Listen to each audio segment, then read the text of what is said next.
Hello there and welcome to another episode of the Find Your Voice podcast. My name is Freya Casey. I'm a professional singer and vocal coach. I'm a mom of three. I'm a six-figure business owner. I am a bestseller author.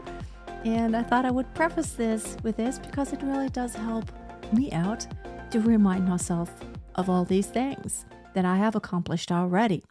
I have big goals. Yes, I do have big goals. Probably if it were just me, I would have an entirely different life, which I think that is true for everyone. If you didn't have kids, if you do have kids, and if you did not, your life would look totally different. And if you do not have kids, if you did have kids, your life probably would look quite different. The thing is that it's not like better one way or another, or there's not a right or wrong. I feel like there are many versions. When I read the Seth book, and those of you who have not listened to any previous episode, it's a very interesting, way out there. It sounds very woo-woo, but it's very interesting. And he talks about alternate realities, or like there are different possible realities, right? So whatever time you make a decision, it's almost like there's this crossroads. Either you could go left or right. There are sometimes not just two ways to do it. Sometimes there are several ways that it could continue. So your life always takes turns this way or that way. And I know we all have asked ourselves, what would have happened if I had decided this back then? Or what if I hadn't coincidentally met that person? Or, what if you hadn't met your spouse if you are married? And what if you hadn't gotten that job? Your life would probably look quite different. I don't believe really that there's like a right or wrong and it's not written in stone. There are so many ways that your life can go and it's all okay. I feel like it's like the Stoics. Don't try to resist what is because there's nothing you can change about it. However, it does not mean you just sit there stoically, and we use that word in the wrong context most of the time.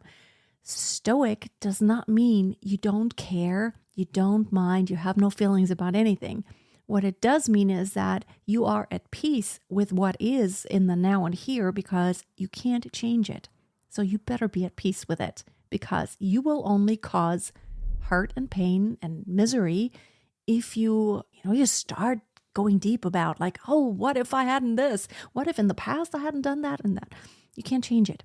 However, the Stoics don't say that you shouldn't contemplate about the future, that you should not maybe plan something and try to change what is when it comes to the future. So if something isn't desirable the way it is right now, in order to make it desirable, what steps would you need to take? That is not outside of Stoicism. And I very much believe that being at peace with the here and now is so important in order to make good decisions going forward. Being clear about what do I desire and what do I not desire, and not judging myself by putting myself down because of what I have done in the past, but by acknowledging that this is not what I desire. And from here on out, going forward, I want to do it differently. So it's very noble. Just change something, right? So having the perfect recipe for success, I've asked myself many times, what does it take? Because when I look at other very successful people, that doesn't mean I want to be like them. Really, as a matter of fact, I don't want to be a lot of those people. Like Elon Musk, he even says, you don't want to be me. You don't want to be in my brain, because he cannot stop. Some people would even call that a mental disorder because he literally cannot stop his brain from going 1,000,000 miles an hour. But it does enable him to do all the things he has done. And arguably, he has actually created some things that help humanity. I'm asking myself all the time, what is the perfect recipe? Now, the truth is there's not a one size fits all. There's not a one recipe that if you follow exactly that recipe, you will be able to replicate someone else's success. You could be doing the exact same thing someone else is doing, and it's not ending up in the same result because you are not them and they are not you. So even when you say the same things that someone else says, because of the context and because of who you are and what you are known for, it's not going to come across as the same thing. And I always remind myself that I am very guilty of that. It's not a bad thing, but I do this all the time. I see others and I'm inspired. I'm very easily inspired and motivated. And when I see something that I like, I'm like, wow, I want to do that. And very easily do I want to try out other things. When I see someone else do something that I think probably works or it's something great and I want that, like I'm excited and I take action quickly. Sometimes a little bit too quickly because sometimes I just take lots of action and then I realize, oh my goodness, I just spent all this time doing this thing and maybe it is not actually resulting in the end outcome that I wanted. I have spent a lot of energy on this and maybe it's not exactly what I needed to do, but I do learn a lot from doing that. And I think it's a good thing actually to be inspired, to be motivated, to be excited. But sometimes, of course, it is a little bit of the squirrel syndrome, which a lot of creatives have and a lot of entrepreneurs have. I try to stay focused, which I do. I never really stop doing what I do, but I easily add more things because I always feel like, oh, I can keep doing what I'm doing and then I'll just also do this thing because whatever I'm doing usually works. And so since when something works, I don't want to stop this. I want to keep it doing it. But it works, but not to the degree of success that I desire. So that's when I add something else where I know it as a business owner. It's really all about tweaking small things and just staying on course. A lot of times it's really about tweaking details. So a webinar could work if you do it right. So it's not good to say, it's not smart to say, oh, I've done a webinar or two and it just didn't convert that much. And then you just never do a webinar again. And I've done webinars where they didn't convert greatly. And I know why. I know there are several things I could have done to have a lot better conversion and to have done it a much better job at not just the lesson. I'm always pretty good at teaching the part. But then when it comes to selling, I do get into my mind a little bit. And that is something I'm still working through. But currently, I'm really thinking about what is the perfect recipe for success? And my answer is it's really taking the best from the best. And it's almost like you want to bake a new cake. You don't want to bake that same cake that everyone else is baking. You don't want to just be a copy of someone. But taking the best ingredients. So I'm sourcing the best ingredients. And that's what I've been doing for years, being part of mastermind groups, taking classes and courses and learning and watching YouTube videos created by people who really are experts at what they're doing, and also listening to podcasts and listening to audiobooks. That is sourcing the best ingredients. So I read about funnels, of course, but funnels are somewhat important, but it's not what I'm going to 100% focus on. Also, having a mastermind group is a great thing, but it's not the only thing I'm going to focus on. Ads I want to get into. I actually want to start running ads because I have run ads in the past and they were not very successful. But here's the thing. I know why they were not successful. And I know what I can do to change the outcome, to try other things. I'm not saying I'm an expert yet, but I'm currently learning how to create better ads. And it's not about setting up the tech behind the scenes.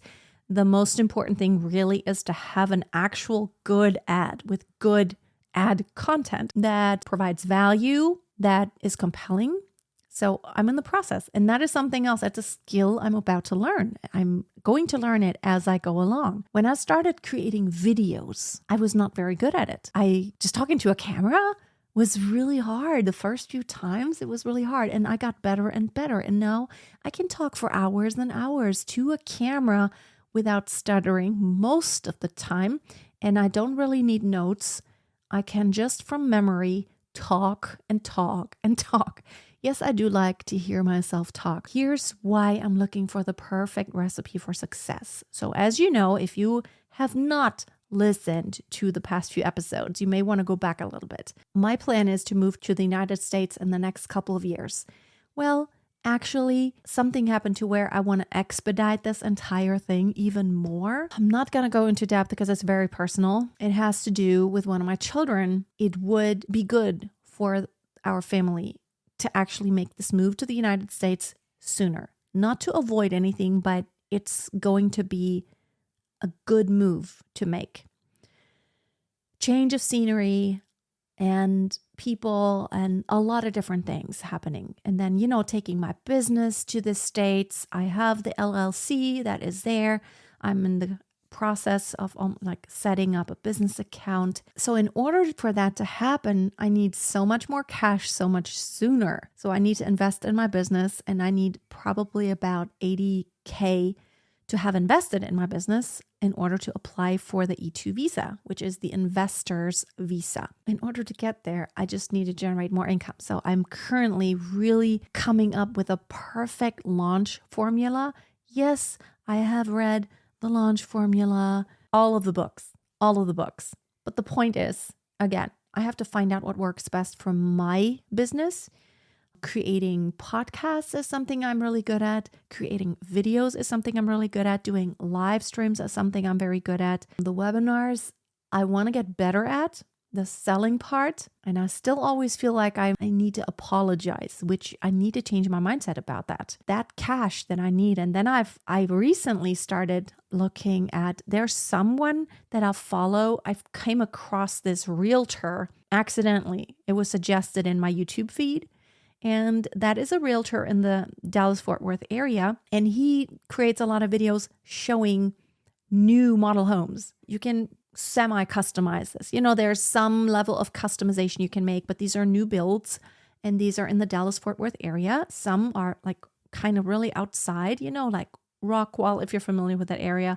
And, the East Dallas, North Dallas, not too close, but to where within 30 to 40 minutes you could be in the city. And oh my goodness, those houses are beautiful.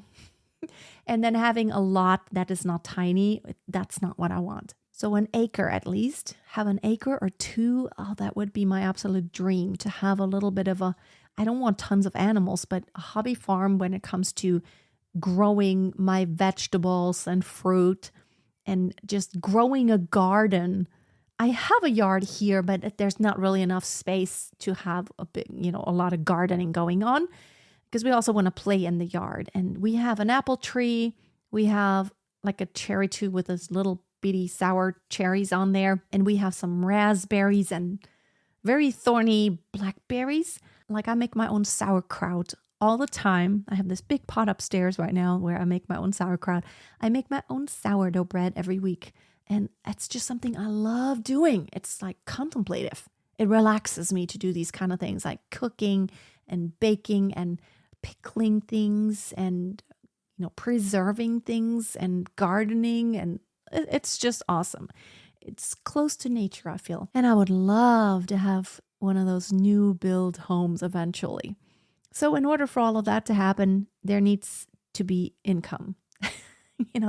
I need to have more revenue that needs to be generated. That's why I'm currently really looking into advertising, and I have a few new things that I'm trying out. I have a new 3-day workshop that I'm starting next week. And what I've been doing is actually kind of throwing everything out there and just writing a bunch of emails to my email list.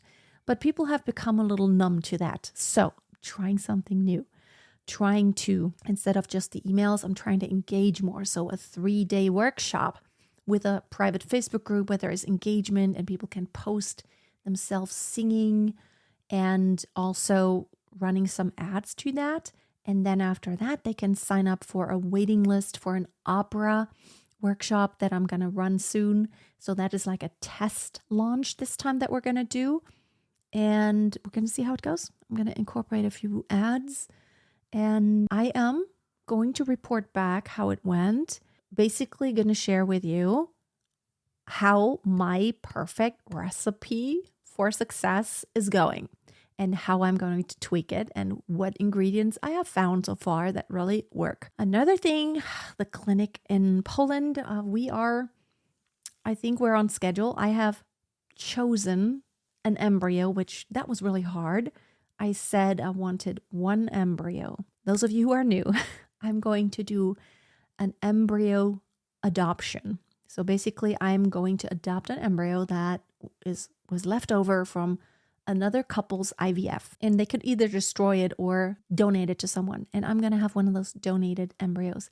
And I said to the clinic, I would like one embryo transferred. Last time, I had 2 embryos transferred very intentionally, and that resulted in the twins. I thought about it. I don't want the risk of twin pregnancy one more time. I want a singleton if I can control it, if I have any control over it. And so I asked them one embryo. Then the embryologist recently touched base with me, and she brought me an email. And then she said, now there's a group of 2 embryos from these donors, and then there's a group of 3 embryos from those donors. Now I'm sitting here spinning my head, and I'm like, okay, now they want me to choose.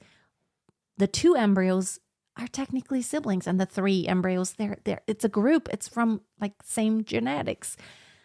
Now I'm supposed to choose one and not the other. It just didn't feel right to me. And I just spent an entire weekend a couple weeks ago deciding, like, what am I doing? Am I maybe doing 2 again, which then could result in twins? Or am I just going to pick one of the 2 and then have that feeling like now that child has no genetic sibling in the world that they know in the family. So here's what I decided. I decided to take one of the 2. No, I think I actually chose one of the 3. One of the 3. We're going to transfer that. If it is successful, I could still then consider if I did want another sibling for that child, I could transfer another one, because I asked them, could I reserve those? If it does work out and the first transfer is successful, could we reserve those and keep them frozen? And then I'll pay for the yearly fee until I'm clear about, do I want to use another and try or not? If it doesn't work the first time around, then I will just try again with the next one from that group. So I have 3 available, keeping 2 of them on ice if the first one works. Really, ethically, it's not just a health decision. It's also an ethical decision, but definitely I'm doing one embryo because even physically, it's really hard. And now I have 2 toddlers. Being pregnant with a singleton it's hard work for your body. So I wouldn't really want to put this on myself again to be pregnant with twins. And I have twin toddlers. And I'm by myself. I don't have a husband who's here every day and like taking care of things and cooking food. I literally have to take care of all the children, mostly by myself, but I do have an amazing babysitter. She does take care of the little ones when I have my work hours. So that is my update. And I would love to know from you, have you found a good recipe for success yet? Comment in the comments if you are here on YouTube. And if you're listening, just the audio podcast, send me an email at freya@masteryourvoice.tv. I would love to hear. If you have any tips, what's your perfect recipe for success? All right. Have an amazing time, and I'll talk to you next time.